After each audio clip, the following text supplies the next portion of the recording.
बिस्मिल्लाहिर्रहमानिर्रहीम अस्सलाम वालेकुम। Welcome back to my channel Madiha food vision में। आज अभी दोस्तों को लेकर आई बहुत ही मज़ेदार से पाए बनाने की रेसिपी। तो पाए बनाने के लिए मुझे जिन चीज़ों की ज़रूरत है मैं आपको बता दूं कि ये मैंने बड़े के जो बीफ के पाए लिए हैं, इनको अच्छे तरीके से हम लोगों ने ऊपर से जला के और साफ़ करके और वॉश करके रख लिया है। और साथ में हम लोग इसके अंदर जो ऐड करेंगे वो 2 बड़े प्याज हैं, इसको हम लोगों ने स्लाइस में काट लिया है, 2 बड़े टमाटर और इसके अंदर कुछ हम लोग लहसुन ऐड करेंगे, क्योंकि इसको हम लोग साबुत ही जो है ना लहसुन के जगह ऐड कर देंगे, क्योंकि इसने प्रेशर कुकर में ऑटोमेटिकली जो है वो गल ही जाएगा। तो इसके अंदर हरी मिर्ची ऐड करेंगे साबुत ही। चले हम लोग अपनी रेसिपी बनाना स्टार्ट करते हैं। तो सबसे पहले हम लोगों ने इसको गला लेना अच्छी तरीके से। तो हम लोगों ने प्रेशर कुकर लिया, इसके अंदर मैंने पाए ऐड कर दिए। अब उसके बाद में जो लहसुन है साबुत ही ऐड कर दूँगी, और जो प्याज हम लोगों ने काट के रखे हैं वो ऐड कर दूँगी। हर चीज़ ही तकरीबन ये साबुत जा रही है, क्योंकि ये अच्छे तरीके से गल जानी है। टमाटर ऐड करूँगी इसके अंदर, और अब हरी मिर्ची भी ऐड कर देंगे लास्ट पे इसके अंदर। और अब जो है मैंने इसके अंदर पानी लगाना है यहाँ इतना कि ये अच्छे तरीके से गल जाएं। तो पानी मैं इसके अंदर तकरीबन 2 लीटर ऐड करूँगी। पानी इसलिए हम लोगों ने इसके अंदर ज़्यादा ऐड किया क्योंकि ये बड़े के पाए हैं, तो इसको थोड़ा गलाने में जो है ना वो देर लगती है। उसको 30 सेकंड के लिए हम लोग जो है ना मीडियम आंच पे चूल्हे पे रख देंगे, ऊपर से प्रेशर कुकर का ढक्कन बंद करके अच्छे तरीके से। तो इंशाल्लाह 30 मिनट के बाद मैं आप लोगों को दिखाती हूँ जब ये अच्छे तरीके से गल जाएंगे। जी, तो आप लोग देख सकते हैं 30 मिनट्स हो चुके हैं और हम लोगों ने प्रेशर कुकर का जो ढक्कन उतार दिया है, और माशाल्लाह बहुत ज़बरदस्त जो हमारे पाए हैं वो गल चुके हैं। आप लोग देख सकते हैं जिसके ऊपर मांस था उसने यानी कि हड्डी ने छोड़ दिया।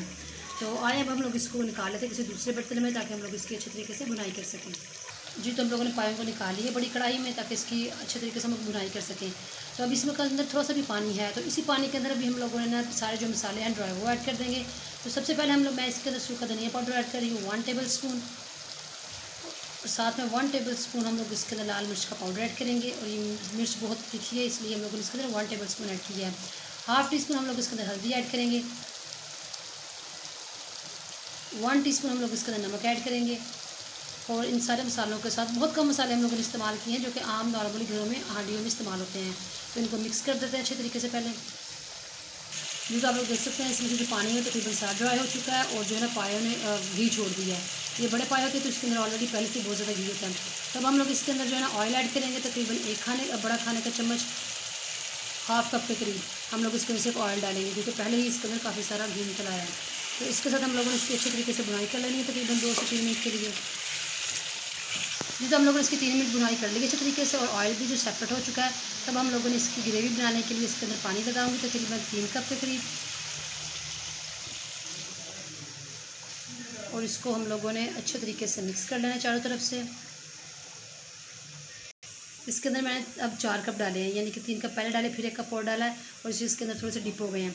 जब ये हल्का सा थिक होना शुरू हो जाएगा इसका शोरबा से, जितनी सी मुझे इसकी ग्रेवी चाहिए होगी उस हिसाब से मैं इसको रखूँगी। फिर हम लोग चूल्हा बंद कर देंगे। तो इंशाल्लाह इसको तकरीबन 5 मिनट के लिए हम लोग मज़ीद पका लेते हैं, जब तक कि ये जो पानी है ना थोड़ा खुश्क नहीं हो जाता। जी, तो आप लोग देख सकते हैं तकरीबन 5 मिनट हो चुके हैं इसको पकते हुए, और इसका जितना ही मुझे यानी कि ग्रेवी इसकी चाहिए थी उतनी मैंने इसकी रखी है। तो ये माशाल्लाह काफ़ी जो है थिक होना शुरू हो गया है। और लास्ट में जो हम लोगों ने इसके अंदर मसाले ऐड करने हैं वो मैं आपको बताती हूँ कि हम लोग इसके अंदर कसूरी मेथी ऐड करेंगे। इसकी माशाल्लाह ये खुशबू के लिए हम लोग डालते हैं, और इसकी माशाल्लाह बहुत ज़बरदस्ती खुशबू आएगी सालन में से। लास्ट पे हम लोग इसके अंदर गरम मसाला ऐड करेंगे, पिसा हुआ भुना हुआ गरम मसाला हम लोग इसके अंदर ऐड करेंगे ½ टीस्पून, और गार्निश के लिए हम लोग इसके अंदर लास्ट पे धनिया ऐड कर देंगे। और इन सारी चीज़ों को मिक्स करते हैं, और 2 मिनट के लिए मैं इसको दम पे रखूँगी। 2 मिनट के बाद इंशाल्लाह मैं इसको डिश आउट करके आप लोगों को इसकी फाइनल लुक दिखाती हूँ। जी, तो हम लोगों ने 2 मिनट के लिए इसको स्टे दिया, और 2 मिनट के बाद मैंने इसको निकाल लिया प्लेट में, डिश आउट किया, और माशाल्लाह आप लोग देख सकते हैं हमारे पायों की बड़े। जी, तो बहुत ही मज़ेदार से हमारे जो पाए हैं वो बन के तैयार हो चुके हैं। बहुत ही ईजी हम लोगों ने आप लोगों को मेथड के आप लोगों को बताया कि किस तरह से आप लोग इसको घर में बना सकती हैं। जैसे इस तरीके से हम लोगों ने बनाया कि इसको सिंपल पहले हर चीज़ इसके अंदर डाल के इसको गला ली, और उसके बाद इसको हम लोगों ने इसकी बुनाई की अच्छे तरीके से, और लास्ट में हम लोगों ने इसके अंदर पानी लगा लिया जितनी हम लोग को इसकी ग्रेवी चाहिए थी। और जो ड्राई मसाले ऐड किए हैं वो घर के ही जो अमूमन आम हांडियों में इस्तेमाल करते हैं वही हम लोगों ने इसके अंदर डाले हैं। तो इसी तरीके से आप लोगों ने इस रेसिपी को फॉलो करना है, और आप लोगों ने इसको बनाना है। और मुझे कमेंट सेक्शन में बताएं कि आप लोगों को हमारी रेसिपी कैसी लगी। वीडियो अच्छी लगी हो तो इसको लाइक करें, शेयर करें। जो लोग नए हैं मेरे चैनल पर काइंडली चैनल को सब्सक्राइब करना मत भूलिएगा। आप ढेर सारी दुआ में मुझे याद रखिएगा। नेक्स्ट वीडियो तक के लिए इजाज़त दीजिए। अल्लाह हाफिज़।